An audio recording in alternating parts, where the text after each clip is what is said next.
Students, आज के video में हम determination equilibrium constant by Nernst equation, ये आपको मोबाइल स्क्रीन पर नज़र आ रहा है।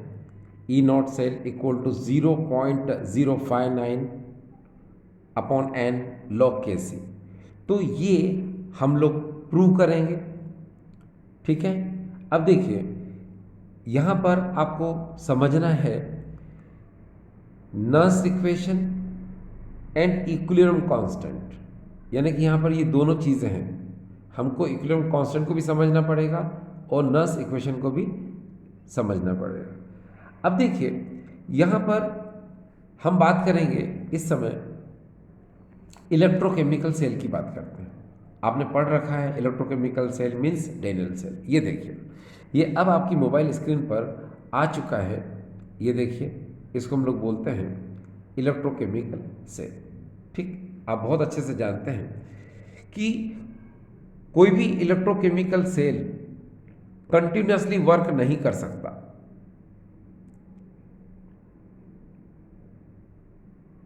आफ्टर सम टाइम ये इलेक्ट्रिसिटी देना बंद कर देता है। ठीक, ऐसा क्यों होता है? देखिए मैं बताऊं आपको। जैसा कि आप यहां पर देख रहे हैं, यहां एक कंटेनर है, इसमें ZnSO4 सॉल्यूशन है। इसमें हमने Zn इलेक्ट्रोड डिप कर दिया। इसी तरह से हमने एक और कंटेनर लिया, इसमें हमने CuSO4 सॉल्यूशन में Cu इलेक्ट्रोड को डिप कर दिया। ठीक, इसके जस्ट बाद हमने इन दोनों इलेक्ट्रोड को कॉपर वायर या किसी भी अदर वायर से हमने कनेक्ट कर दिया वोल्टमीटर से। ठीक, अब देखिए, याद आपको यह रखना है कि इसमें आपको कोई सॉल्ट ब्रिज नहीं लगाना है। ठीक, अब क्या होगा आप जानते हैं, ये Zn इलेक्ट्रोड है, ये Cu इलेक्ट्रोड है। यहाँ Zn इलेक्ट्रोड जो है मोर रिएक्टिव होता है देन कंपेरिजन टू कॉपर, तो इसमें इलेक्ट्रॉन को लूज करने की टेंडेंसी ज़्यादा होती है। ठीक है, और इस कॉपर में इलेक्ट्रॉन को गेन करने की टेंडेंसी क्या होती है? ज़्यादा होती है। तो होता यह है कि ये Zn एनोड इलेक्ट्रोड की तरह बिहेव करता है। ठीक, और यहाँ पर ये जो कैथोड है, ये कैथोड इलेक्ट्रोड है ना, ये कॉपर है। ठीक, तो यहाँ पर ये जो कैथोड इलेक्ट्रोड कॉपर है, ये इलेक्ट्रॉन गेन करने का काम करता है। अब आप थोड़ा सा इस बात पर थोड़ा सा ध्यान दीजिए कि देखिए, ये Zn इलेक्ट्रोड था, इस Zn इलेक्ट्रोड में ऑक्सीडेशन हुआ। ये देखिए Zns, इसमें ऑक्सीडेशन हुआ, इलेक्ट्रॉन इसने लूज कर दिए और ये Zn2 पॉजिटिव आयन का फॉर्मेशन इसने किया। तो अब आप यहाँ ये देखिए कि ये Zn इलेक्ट्रोड है, जब इसमें ऑक्सीडेशन होगा तो ये इलेक्ट्रॉन लूज करेगा, जो आउटर सर्किट से कहाँ जाएंगे? इस कैथोड पर जाएंगे। फिर ये Zn जो है Zn2 पॉजिटिव का फॉर्मेशन करता है, तो ये Zn2 पॉजिटिव कहाँ जाते हैं? इस सॉल्यूशन में जाते हैं। ठीक, तो जब ये Zn2 पॉजिटिव इस सॉल्यूशन में जाएंगे, ठीक, तो क्या होगा? इस इलेक्ट्रोड पर नेगेटिव साइन आ जाएगा। ठीक भाई, तभी तो इलेक्ट्रोड पोटेंशियल जनरेट होगा, है ना। तो याद रखना कि जब ये Zn2 पॉजिटिव आयन लिबरेट करता है तो इलेक्ट्रोड पर जो साइन है वो कौन सा आता है? माइनस। ठीक, अब इसमें एक बात को जरा ध्यान से देखें आप कि जब जब ये प्रोसेस होगा, मीन्स ऑक्सीडेशन होगा, तो कंटिन्यूसली ये क्या करेगा? Zn से Zn2 पॉजिटिव, Zn से Zn2 पॉजिटिव बनाएगा और इलेक्ट्रॉन को लिबरेट करता रहेगा। तो यहाँ इस सॉल्यूशन में इस इलेक्ट्रोड के अराउंड बहुत सारे Zn2 पॉजिटिव क्या हो जाएंगे? डिपॉजिट हो जाएंगे। ठीक, जब यहाँ पर बहुत सारे Zn2 पॉजिटिव डिपॉजिट होंगे तो क्या होगा? आप जानते हो अकॉर्डिंग टू नर्स इक्वेशन, क्या जानते हैं कि जब मेटल आयन की कंसंट्रेशन इंक्रीज होती है तो उसकी इलेक्ट्रोड पोटेंशियल की वैल्यू क्या होती है? इंक्रीज होती है। तो अभी आप देख रहे हैं यहाँ इसकी वैल्यू कितनी है? -0.76 वोल्ट है स्टार्टिंग में। लेकिन जब ये Zn Zn2 पॉजिटिव आयन का फॉर्मेशन करेगा और इस सॉल्यूशन में बहुत सारे Zn2 पॉजिटिव आयन प्रेजेंट होंगे जो इस इलेक्ट्रोड के अराउंड डिपॉजिट होना स्टार्ट कर देंगे, तो इस की जो वैल्यू है, इलेक्ट्रोड पोटेंशियल की वैल्यू है, ये इंक्रीज होती रहेगी। ठीक, अब हम इधर आ जाते हैं। यहाँ इसने जो इलेक्ट्रॉन लूज किए थे वो कहाँ आ गए? इस इलेक्ट्रोड पर आ गए। आपको पता है इसमें CuSO4 सॉल्यूशन है, और इस CuSO4 सॉल्यूशन में Cu2 पॉजिटिव, SO4 2 नेगेटिव है। तो ये जो Cu2 पॉजिटिव है वो उन इलेक्ट्रॉन को लेने के लिए इस इलेक्ट्रोड के पास जाता है, जिससे वो क्या न्यूट्रल हो जाता है और इस इलेक्ट्रोड पर ये डिपॉजिट हो जाता है। ये आप देख रहे हैं, ये वही Cu2 पॉजिटिव है जो अब Cu में कन्वर्ट हो चुका है, इसलिए इस इलेक्ट्रोड से जाके डिपॉजिट ये होता जा रहा है और ये रॉड मोटी होती जा रही है। ठीक है, अब यहाँ क्या हो रहा है, आप देखिए कि इस इलेक्ट्रोड के अराउंड जो Cu2 पॉजिटिव यानी जो कैटायन की कंसंट्रेशन है वो डिक्रीज हो रही है। जब कैटायन की कंसंट्रेशन डिक्रीज होगी अकॉर्डिंग टू नस इक्वेशन, तो स्टार्टिंग में इसकी वैल्यू कितनी है कॉपर की? 0.34। डियर स्टूडेंट्स, मैंने आपको बताया अभी कि यहाँ पर स्टार्टिंग में वैल्यू कितनी है? प्लस 0.34 वोल्ट है। लेकिन अब होगा क्या? अब ये हो रहा है कि जब इसमें रिडक्शन प्रोसेस हो रहा है, ये देखिए, ये देखिए, तो रिडक्शन में क्या होता है कि मैंने बताया आपको कि ये सॉल्यूशन में प्रेजेंट जो Cu2 पॉजिटिव है ये इलेक्ट्रॉन को गेन करके Cu में कन्वर्ट हो रहा है। ठीक है, तो क्या हो रहा है यहाँ पर? यहाँ पर ये हो रहा है कि इस CuSO4 सॉल्यूशन में कैटायन यानी कि Cu2 पॉजिटिव कंसंट्रेशन क्या हो रही है? डिक्रीज हो रही है। तो डिक्रीज होने की वजह से क्या होगा? इसकी 0.34 वोल्ट जो वैल्यू है ये कंटिन्यूसली क्या होगी? डिक्रीज होती रहेगी। तो अब आप बहुत ध्यान से देखें, मैंने आपसे कहा इस सॉल्यूशन में Zn2 पॉजिटिव आयन इंक्रीज हो रहे हैं, मीन्स कैटायन इंक्रीज हो रहे हैं, और इस सॉल्यूशन में देखिए कैटायन डिक्रीज हो रहे हैं, तो इसकी वैल्यू क्या होगी? इंक्रीज होगी, यानी कि इलेक्ट्रोड पोटेंशियल की वैल्यू इसकी इंक्रीज होगी, और इसकी इलेक्ट्रोड पोटेंशियल की वैल्यू क्या होगी? डिक्रीज होगी। फिर एक कंडीशन ऐसी आ जाएगी कि इन दोनों के इलेक्ट्रोड पोटेंशियल की वैल्यू सिमिलर हो जाएगी, और जब सिमिलर हो जाएगी तो आपको पता है कि इलेक्ट्रिसिटी का फ्लो रुक जाएगा, इलेक्ट्रिसिटी का फ्लो नहीं होगा। आप बहुत अच्छे से जानते हैं कि किसी भी सेल में दोनों इलेक्ट्रोड के पोटेंशियल में डिफरेंस अगर है तो ही इलेक्ट्रिसिटी का फ्लो होता है एनोड से, तो ही इलेक्ट्रिसिटी का फ्लो होता है। ठीक है, आपको पता है जिस तरफ इलेक्ट्रॉन का फ्लो होता है उसके अपोजिट इलेक्ट्रिसिटी का फ्लो होता है। तो मैंने आपको बता दिया कि इलेक्ट्रिसिटी का फ्लो कब तक होता है? जब तक उन दोनों इलेक्ट्रोड में पोटेंशियल डिफरेंस है, और जब पोटेंशियल डिफरेंस नहीं होगा तो इलेक्ट्रिसिटी का फ्लो नहीं होगा। उस सिचुएशन में जो सेल रिएक्शन है वो प्रिवेंट हो जाएगी, रुक जाएगी, और जो सेल है वो है ना क्या, उसका ई सेल की वैल्यू क्या हो जाएगी?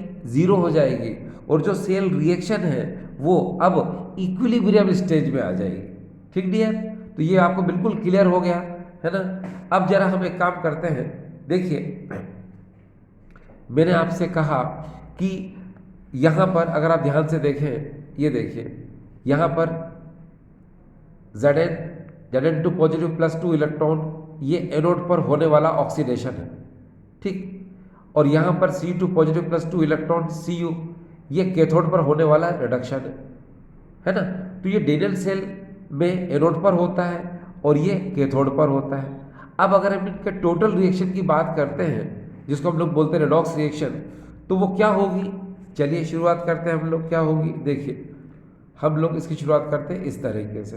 देखो ये होगी इस तरह से रिएक्शन, ये देखिए यहाँ पर ये Zn, ठीक है, आपको अच्छे से क्लियर दिखेगा। आप ये देखिए ये Zn, ये सॉलिड होता है, ठीक, और यहाँ पर ये Cu2 पॉजिटिव एक्वस, इक्विलिब्रियम का साइन मैंने बताया आपको कि अब रिएक्शन क्या हो चुकी है? इक्विलिब्रियम स्टेज में आ चुकी है, इसीलिए साइन लगा दिया। और यहाँ पर क्या होगा डियर? ये देखिए Cu सॉलिड, और यहाँ पर होगा क्या? Zn2 positive aqueous. तो ये देखिए इक्वेशन नंबर हो गई फर्स्ट। ये आपको पता है ये क्या है? ये रेडॉक्स रिएक्शन है, किसके लिए? डेनियल सेल के लिए। तो यहाँ पर आपको आइडिया लग चुका है क्या कि इस तरह जो इलेक्ट्रोकेमिकल सेल रेनल सेल है वो, है ना, इलेक्ट्रिसिटी देना बंद कर देता है। क्यों? क्योंकि ई सेल की वैल्यू 0 हो चुकी है। क्यों? क्योंकि सेल रिएक्शन अब इक्विलिब्रियम स्टेज में आ चुकी है। तो ये देखिए, ये हो गया इसका, है ना, फर्स्ट इक्वेशन। अब इसके लिए हम इक्विलिब्रियम कांस्टेंट की बात करेंगे।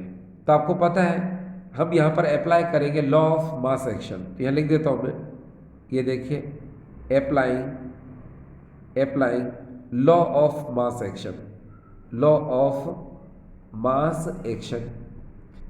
तो जब हम इसमें law of mass action apply करेंगे तो डियर क्या होगा, ये देखिए, हम बात कर रहे हैं यहाँ पर अकॉर्डिंग टू कंसंट्रेशन के हिसाब से। तो यहाँ पर हम क्या लेंगे, के सी, इसी को हम लोग बोलते हैं इक्विलिब्रियम कांस्टेंट।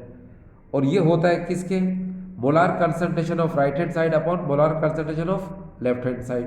तो चलो इसको लिख लेते हैं हम। ये देखिए, यह हो जाएगा Zn2 पॉजिटिव एक्वस और इसकी मोलार कंसंट्रेशन। अब ये भी लिखेंगे हम Cu सॉलिड और इसकी भी मोलार कंसंट्रेशन अपॉन, अब इसको लिखेंगे हम Cu2 पॉजिटिव एक्वस, इसकी मोलार कंसंट्रेशन, और फिर यहाँ पर लिखेंगे हम Zns, इसकी भी मोलार कंसंट्रेशन, इक्वेशन नंबर 2। देखो डियर, आप बहुत अच्छे से जानते हैं कि आईयूपीएसी के अकॉर्डिंग जो सॉलिड इलेक्ट्रोड होते हैं उनकी मोलार कंसंट्रेशन क्या होती है, यूनिटी, यानी क्या होती है, 1। तो आप इसको ऐसे लिख सकते हैं, बिकॉज ये देखिए Cus की मोलार कंसंट्रेशन 1 होती है, तो यहाँ पर Zns की भी मोलार कंसंट्रेशन क्या होगी डियर, 1।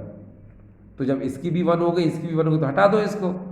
तो अब यहाँ क्या बचेगा, ये देखिए Kc इक्वल टू यहाँ पर Zn2 पॉजिटिव एक्वस की molar concentration upon Cu2 positive aqueous, इसकी भी मोलार कंसंट्रेशन।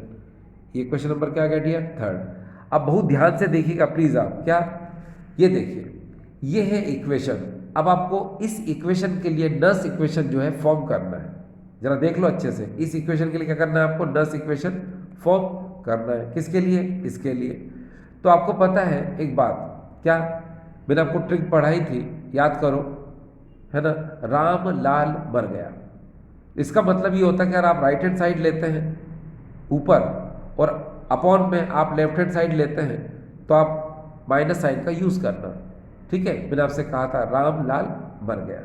ठीक है, यानी एक बार फिर से देखिए, ये देखिए, राम लाल मर गया, यानी right hand side upon left hand side का यूज करेंगे तो माइनस साइन आएगा। किसमें, नस्ट इक्वेशन में। तो चलो अब इस इक्वेशन के लिए हम नस्ट इक्वेशन अप्लाई कर लेते हैं।